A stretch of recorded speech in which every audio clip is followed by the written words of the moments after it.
How old are you today? 3. And what is your name? And where do you live? In Nebraska. Who's your mommy?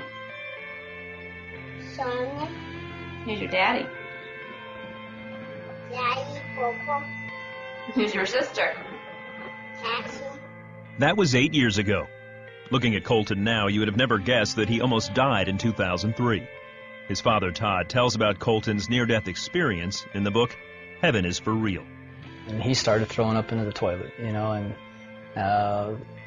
at first we're like, okay, he's got the stomach flu, because the doctor said it was going around.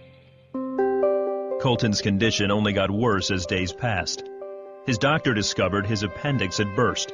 An infection was spreading in his body. Time was running out. And we knew we were in bad shape when they said, well, you need to come out to the hallway. They separated us from everyone else, and then someone came to us and started talking to us that we got to have surgery on your kid. It was tough. Seeing your boy be lifeless when he was a very vibrant child. And it was at that moment that we were looking at each other. I remember my wife holding Colton in that hallway, just us. He's not even moving. We went to the surgery prep area, and I remember them hauling him away and him just yelling at me, Daddy, don't let him take me. Daddy, don't let him take me. And I went back to the pre-op room where we had left some stuff, and I was finally alone, shut the door, and I just broke down and I was mad at God. I just frustrated, fed up. And I remember telling him, I said, God, after all I've done for you, and now you're going to take my kid? This is how you treat your pastors? And I was calling our prayer chain. I was calling anybody that would be on the other line to get Colton on the prayer chain because it was bad. We were there in the waiting room for an hour and a half, maybe. Then I remember the nurse coming out. Is Colton's daddy out here? I'm like, yeah, well, Colton's in recovery and he's screaming for you. And I'm sitting there with him. And I remember my son in that room then looking up at me and goes, Dad, do you know I almost died? And my first thought was, maybe overheard the nurse say that, or maybe they thought he was under anesthesia, you know, and he wasn't. But it wasn't till 4 months after we got out of the hospital that we finally listened to our son. And that's where I got to see heaven. No, Jesus and some angels came and flew me up to heaven. And I said, so Colton, what did Jesus look like? I knew that the first person I saw was Jesus. He was wearing white robes with a purple sash, and he just came down nicely and gracefully. Well, Dad, Jesus has markers. Dad, Jesus has markers. I didn't know what he meant, so I finally asked the right question. Colton, where are Jesus' markers? And he drops his toys down, and he stands up, and he just points, Dad, they were right here. He takes his fingers, points to the palms, then he bends over and touches the tops of his feet. And looks up to me, that's where Jesus' markers were, Dad. When I was in the throne room of God to start with, so I got to see what that looked like. I was upset because I didn't know what was happening. What God did is he used people or things that I liked to calm me down. From there on, I felt better. And one day we're traveling together, and he looks up at me and, Dad, you used to have a grandpa named Pop, didn't you? I'm like, yeah, he's really nice. Really? Yeah, you used to play with him as a kid and work with him on the farm and shoot stuff with him. And I'm like, yeah, how do you know that? Well, he told me. A figure came up, and he was Pop. He asked me, are you Todd's son? I said, yes. He said that he was his grandpa, so that's where I met him. Yeah, Pop, I was very close to him. And he was my most significant male role model when I was a kid growing up. But he was killed in a car wreck before I turned 7.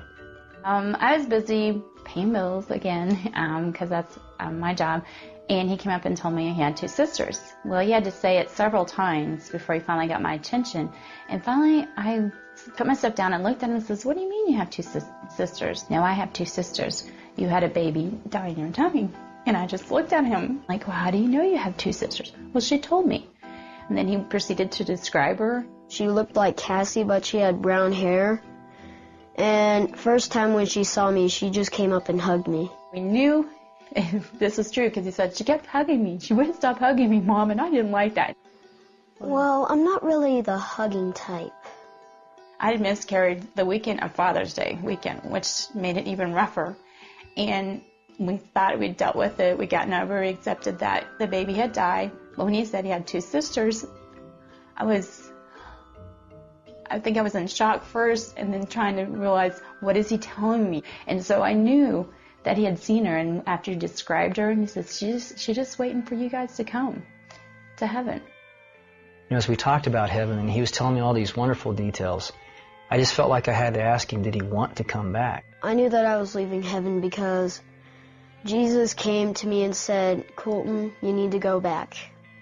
Even though I didn't want to go back, he said that he was answering my dad's prayer. I remember that prayer. That irreverent, that disrespectful, screaming at God prayer. I was like, he's answering that prayer? Today, Colton is a healthy 11-year-old and shares his heavenly journey with boldness. I learned that heaven is for real, and you're going to like it. You know, I think for a lot of people it's difficult to understand how he experienced so much in such a short period of time. How long was he on the operating table?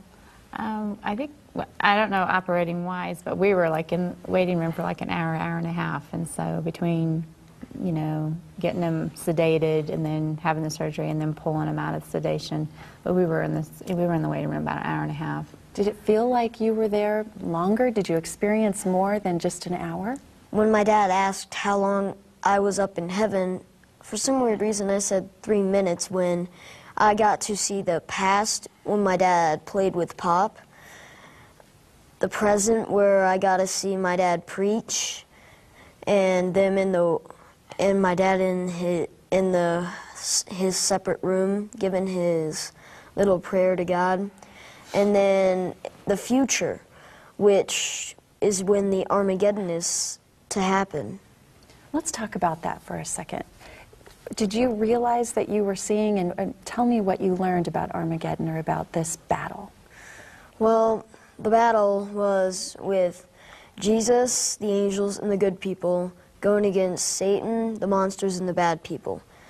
They were fighting, and in the end, Jesus does win, and the Armageddon would be over, but it has a long time to do.